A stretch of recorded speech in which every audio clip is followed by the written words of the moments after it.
有癮同埋冇癮嘅兒童都坐晒喺度啦。咁當然咧，要邀請一位咧可以幫助兒童嘅專家嚟啦，就係兒童心理學博士 Dr. Rosa Kwok 嚟教下我哋咧，喂，兒童同埋成人係咪都會有啲癮咧，係可以幫到佢哋戒啊咁樣嘅。咁但係不如我哋先傾一傾咧，咩叫癮咧？譬如當係網絡咁樣先啦，依家啲人成日講話網癮咁樣，咁去到咩嘅程度？因為我哋個個都上網㗎嘛，咁唔通我哋個個都有網癮？咁係乜嘢先係為之網癮咧？好好啊，咁其實咧，我哋可以從幾個角度去睇嘅，譬如就係話我停唔停到先。係啦，譬如有啲小朋友真係你叫佢停咧，佢完全停唔到嘅，係啦 rage 嘅突然間爆發情緒，係啦，好嬲，係啦，情緒你講得好好啊 ，Miss 啊，有了解過，係，就係會唔會要停嘅時候好多負面情緒，呢個都係好主要嘅一個原因。又或者就係譬如會唔會小朋友開始有啲欺騙嘅行為啦，為咗要打機，佢會講大話，係啦，講大話啦，想嘗試瞞天過海去做啦，明知父母唔俾自己做，就越係要用其他方法去做啦，咁即係呢幾個方向，我哋都可以去諗下咯。咦，咁有啲大人其實都有呢個問題喎，即係買咗部 P 乜乜咧，即係收埋唔好俾女朋友知咁樣，係啊，都係一個瞞騙嘅行為。或者夜晚停唔到啊，明明話2點要瞓㗎啦，然後4點打到，係啊，咁然後就扮瞓覺咯，即係我瞓先啦，住 good night 啦，咁然後其實發現係咯，打機，拉見到佢嘅，係啦。咁但係唔係？不過我覺得咧，呢個都係有少少玩味嘅成分。我好似感覺上有聽過一個真係成人就係嗰個小朋友係得5、6歲嘅，自制能力好低，咁咧佢成日會用唔同嘅藉口就去攞部電話要打機，可能係一啲唔同嘅藉口咁啦，但係全部都係大話。咁然後你叫佢放開，即係我係唔得啦，你俾翻部電話我嘅時候，可能佢發脾氣啊、喊啊，佢掟部電話落地下啊咁樣。我冇都唔可以，全世界有。係啦，類似咁樣係。咁我覺得呢個應該似係一個即係比較極端嘅，又或者係咪即係嗰個 withdrawal 啊？係啦，就係有癮啦，同埋要睇下會唔會遞增式要加嘅個時間。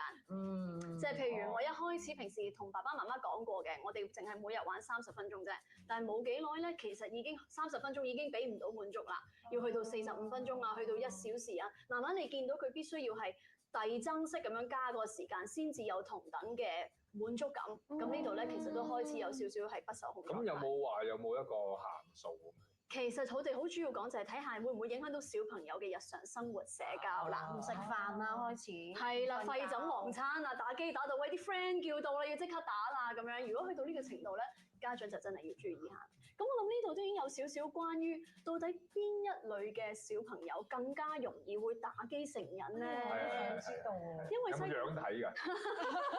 係啊，咁因為細個你想知嘅喎，因為細個你頭先有提到，咦唔通個個都打機，個個都會上癮咩？唔係㗎嘛。咁所以我哋可以嚟傾下咧，到底邊一類嘅小朋友會比較容易會傾向會較容易係成癮嘅？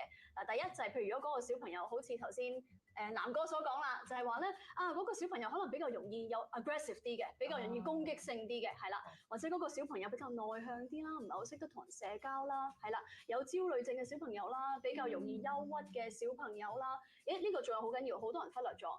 如果嗰個小朋友本身有 ADHD 嘅，專注力不足，係啦，亦都呢個小朋友可能係男孩子嘅。其實呢幾樣嘢咧，都係一個好大嘅一個 risk factor 嚟㗎。係咪有啲即係呢啲可能係 behavioral 即係行為上嘅問題啦？有啲小朋友會唔會可能佢係 sensation seeker？我生出嚟我就係必須要追求刺激，我先至心安嘅。咁會唔會係亦都係一個即係成癮比較大嘅即一個群組咧？我諗你所講感官刺激，即係有啲小朋友好中意追求感官刺激，咁呢一樣嘢都會係嘅，因為你真係比較容易喺打機嘅世界，你會好多聲音啊，又好似有好多似是而非嘅朋友同你一齊玩啊，係好多刺激性喺度。但我頭先又諗到一樣嘢想講啊，到底我哋點樣同小朋友去傾？咦，其實我哋依家係咪有啲情況出現咗啊？係啦，唔好講到問題啦，有啲情況需要我哋去注意。咁其實咧，當我同啲學生有咗信任之後咧，真心嘅，真係要有信任先好傾呢樣嘢。冇信任咧，你走去同佢傾話，咦你好似打機有啲沉迷喎，佢就會同你講冇喎，邊度有啫？冇喎，佢就會起晒槓，咁冇乜意思嘅。咁但係通常我同啲學生有咗信任之後咧，其實咧我係會攞住個成人表同佢去傾㗎。咁點解我要咁做咧？就係因為咧，好坦白講，去到中學生咧，如果只係小朋友身邊嘅大人覺得有問題咧，小朋友佢唔理嘅話咧，其實你好難做到任何改變啊。因為當事人都覺得自己冇問題，係咁咧，所以我就同埋青少年又好有獨立思考啦。咁所以我就會真係同佢哋大家有咗一個安全感之後咧，我真係會坐埋一齊攞住個表，大家一齊嚟傾下。因為咧我就比較唔中意嗰種大人同小朋友一齊鬥爭嘅嗰樣嘢。我比較中意嘅係而家我哋有呢個情況，我哋一齊嚟去睇下呢個情況。咁其實好坦白講，用一個非批判性嘅方向去傾咧，好坦白講，我好多中學生咧，去到最後佢一開始都會考硬嘅，就會話嘿邊度有啫咁樣。去到最後咧，其實都會話 OK fine there is a problem，就真係會好啦，係啦有嘢啦咁樣，即係都知道你係同一陣線，同埋要有一個有同理心嘅溝通，令佢覺得佢係被明白，唔係被 judge、被批判咁樣。咁啊，最後想問啦，因為呢單新聞咧就係話嗰間網吧咧佢提供嘅 service 就係我俾你哋 train 到你爆炸，然後係咪真係可以以毒攻毒？我係一個苦工啊，以即係我係苦工嘅一個打機嘅奴隸。南哥，你一講呢個以毒攻毒咧，我嗰日一睇到呢單新聞，我都係呢4個字出咗嚟啊！即係真係嘗試用以毒攻毒嘅方法去處理。咁我又唔好話佢乜都唔好先啦。佢有一樣嘢做得叫 OK 嘅，就係咧，佢的確係會俾學生知道你要做一個電競選手唔係咁簡單，係痛苦嘅。係啦，咁我望翻我啲學生咧，好坦白講，而家咪好多學生好想做 YouTuber 嘅。係啊。咁我有一紮學生咧，佢係唔會話自己想做 YouTuber。就係佢嘅父母係由佢做自己嘅 YouTube channel， 你想做嘛？做，跟住都冇 like 嘅，係咪咁啊？然後迎來就係啦，就係咁嘅意思啦。即係呢一啲學生咧，佢自己經歷過，佢同我講：哇，你知唔知今時今日做 YouTuber 要成功好辛苦㗎？得2個 like， 即係阿爸同阿媽冇啦。都好 supportive，仲有嫲嫲3個，哇！咁但係嗰條界線喺邊度去做你？因為嗱。癮，例如網癮、毒癮，呢啲係有危險性嘅，係咪真係要俾個小朋友去即係冒咗個險？哇！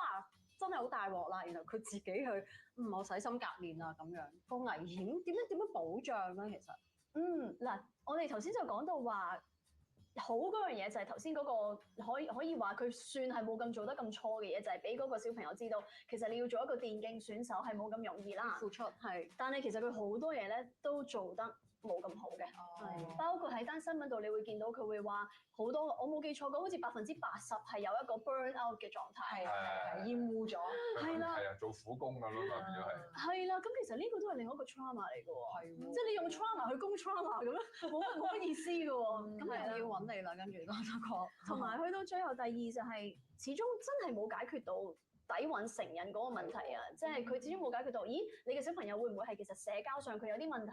咁我哋要建立翻社交嘅技能喎，係啦。又或者會唔會呢個小朋友係對於生命冇追求，即係佢覺得冇滿足感？咁所以喺呢度咧，真係越係青少年，我越係會同佢傾。即係我而家真係咧青少年啦、大學生啦，我真係同佢傾係譬如我而家全球嘅學生咧，好中意玩一個，我唔好開全名啦 ，R 字頭嘅 game 啦，我諗大家都知㗎啦。咁我真係會攞啲數據俾我啲學生睇咧，我話。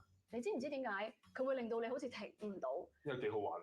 因為呢間公司咧，佢係已經試咗個 business model，試咗50幾次。佢都有班學家喺後邊，學家同學家鬥法，而家係50幾次，然後佢試到有一個方法係令到你係停唔到啊！所以其實你會覺得好辛苦，或者你覺得困難係好正常，因為佢背後其實有一大班團隊去令到你去測試到邊一個係最容易係令到人係好廢寢忘餐地玩嘅。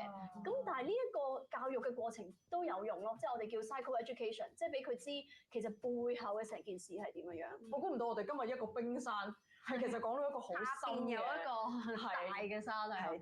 但係最好嗰樣嘢就係咩？呢樣嘢原來可以面對到，同埋可以係處理到嘅。我諗最緊要咧係即係有阿 Rosa 喺度，即係同我哋解釋成件事咧，我哋係要看破呢個專注力經濟後面嗰啲操作。